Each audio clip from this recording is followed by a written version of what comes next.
So I have seen stories that Sam Darnold struggled in his first week of OTAs in the NFL. And people have been attacking him. People have been, oh, he's not any good. And comments have been, we're so glad we didn't draft him, yada, yada. Relax. It's week 1. You don't need to come down so hard on Sam Darnold. First of all, if you're going to criticize Sam Darnold, you probably should also criticize Baker Mayfield. Now, people that are Bills fans, like, we don't care. We'll criticize whoever we want. But Baker Mayfield struggled early as well. Sam Darnold struggled in his first week of OTAs. Look, Baker Mayfield struggled. Baker Mayfield had 3 interceptions in one practice. It's what happens. Both sound like they are improving. Both Sam Darnold sounds like he's improving. Baker Mayfield sounds like he's improving. And I think it's interesting. If you watch the practices from the Jets, I've been watching online, just highlights, but it's very clear Sam Darnold has the best arm on the Jets. His ability to throw the ball is head and shoulders above everybody else wearing a Jets uniform. But Sam Darnold needs to develop, and he needs time to catch up to the speed of the NFL. He needs to get better reading defenses, knowing where to go with the ball. That's what Sam Darnold needs to work on. I think it's very interesting. I want to point out, remember, Baker Mayfield is 23 years old. As I'm talking right now, Sam Darnold is 20, but by tomorrow, he turns 21 on June 5th. So that's June 5th or July 5th? I think it's June 5th. I think it's tomorrow. I think tomorrow is Sam Darnold's birthday. Baker is older than Sam Darnold. He's older by 2.5 years. I want to ask the question, how will Sam Darnold be when he's 23? Because right now, Baker Mayfield's 23 years old. In 2.5 years, in 3 years, when Sam Darnold is also 23, how good will Sam Darnold be? We forget how much more ahead of Baker Mayfield is in the process than Sam Darnold. Baker Mayfield's been playing football. He's been alive longer. I think it's interesting. I'm very comfortable relaxing, giving Sam Darnold time. He's the youngest quarterback in the draft. He was the second quarterback picked. There's no rush to play him in the Jets. You have 2 good quarterbacks, Teddy Bridgewater and Josh McCown, in place. There's no rush to play Sam Darnold at all. Now, another narrative I've seen is that, Josh Allen is just killing it for the Buffalo Bills. Josh Allen, everybody working for the Bills organization, everybody taking a paycheck from the Buffalo Bills is saying, oh, Josh Allen's killing it. Okay, relax. First of all, you're biased as all get out. You're being paid by the Bills, so I don't want to hear what you have to say. But second is that Josh Allen is taking reps with the 3rd team in Buffalo. He's not taking reps with the first team. He's not taking reps with the starters in Buffalo, which is something Baker Mayfield and Sam Darnold are doing. So, of course, I would hope to God that Josh Allen is able to shred the 3rd team defense. But I don't know. If you're going to judge him on the same scale as everybody else. I also want to talk about Lamar Jackson. There's been reports about Lamar Jackson in Buffalo that he has been really, really accurate. He's been great throwing the ball over the middle of the field.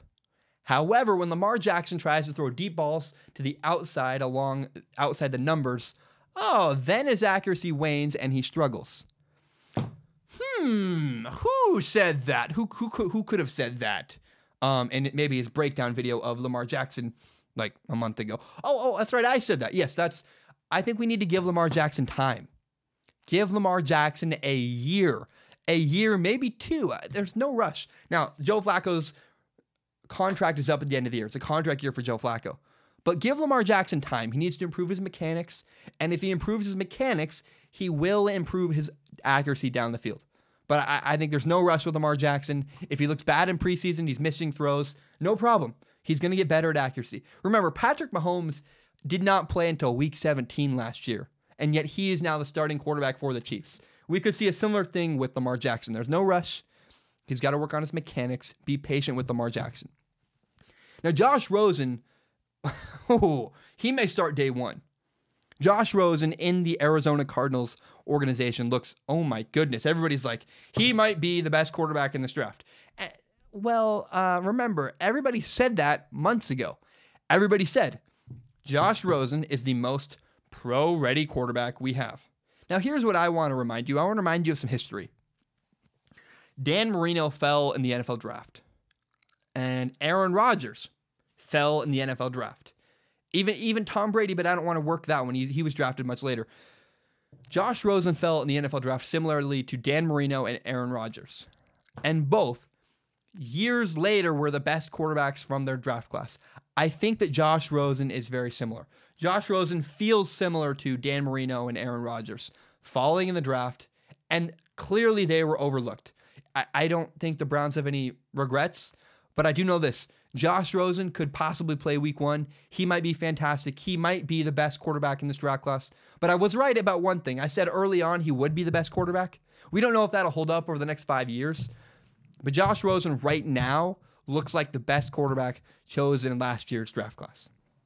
There's 2 other quarterbacks I want to talk about. So first off is Mason Rudolph. Mason Rudolph is keeping his head down. He's fine, making improvement. There's no reason for panic. Look, he's looking, first of all, there's definitely no reason to panic because reports are that Mason Rudolph is having some small mistakes, like with getting snaps, the ball under snaps, under center, yada, yada. But Mason Rudolph looks pretty good. And that's good because there's no rush. He can have 2-3 years to improve. So I feel good about Mason Rudolph with the Steelers.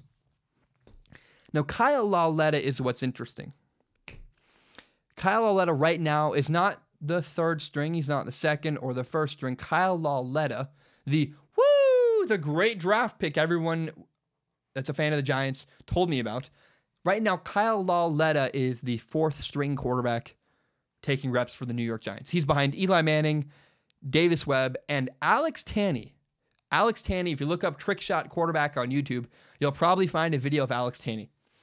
Now, I want to be fair to Kyle Lauletta. So Kyle Lauletta doesn't look impressive. Everyone's saying he's fine, he's just young.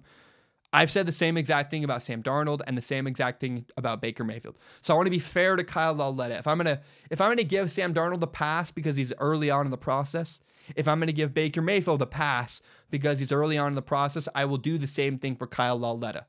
Kyle Lauletta is a rookie. He's on the roster, he's learning. Fine, that's awesome. But the one thing I do want to say, and I want to push back against Giants fans, look, it's fine. Kyle Lauletta is going to get better. I can't wait to watch him in the preseason. I hope he delivers something interesting to watch. But what is interesting is all the Giants fans kept telling me, his arm strength is not a problem, because I criticized his arm strength. I said, Kyle Lauletta may not have the arm strength to play in New York, which is one of the hardest places to play and throw a football in the NFL. In fact, I think it's Eli Manning had a better. Just watch. It's really, really difficult to throw the ball in the Giants stadium. Reports are saying that Kyle Lauletta has average arm strength. Well, what do you know? Guess what I told you?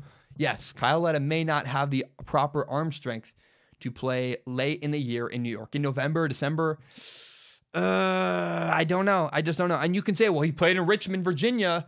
Yeah, but the NCAA, the college football season, is much, much earlier than the NFL. You don't play in January. You don't play in December unless you're playing in a bowl game, probably in the South, probably indoors. So it's just, I think Kyle Lauletta may not have the arm strength for New York. The last quarterback I want to talk about in this little, whatever this is, like update basically from OTAs. Tom Brady has been absent from OTAs for the Patriots. He has not been at Patriots training camp. You know who, this has not been very good for many people, I don't believe. But you know who it has been good for is Danny Etling. Tom Brady's absence has been very beneficial for the 7th round draft pick, Danny Etling out of LSU now with the New England Patriots. He's getting more reps. Whether he's doing well or not doesn't matter. Danny Etling getting more reps now is good for him. And they're actually saying he's doing pretty well. They're throwing a lot at him. He's a rookie. The offense is very complex. And people say that under the circumstances, Danny Etling is doing very well. That'll be fun. He's going to make the roster. I said he would. I can't wait to watch him in the preseason. I hope. Because look, Danny Etling is an NFL quarterback. Now, he got drafted 7th round, but still, he did not have anywhere near NFL coaching in college. LSU's offensive coaching staff is abysmal. And so I'm very excited to see what Danny Etling can do with actual real coaching. Remember, he's a smart quarterback. He was in the Elite 11 back in the day when he was in high school. I think we could see some interesting, fun stuff from Danny Etling. He's benefiting a lot right now from the fact that Tom Brady is not there showing up at OTAs. Thank you so very much for watching. Remember, you can subscribe to Strong Opinion Sports on iTunes, on SoundCloud, and on YouTube. You can find the full entire hour-long podcast on YouTube, as well as my best, most interesting clips. If you like Strong Opinion Sports as much as I do, Help me grow this podcast by telling your friends about this show. Share it on Facebook, on Twitter, on Instagram, whatever it is. Help me grow this podcast by telling your friends. Thank you so much, and have a great day.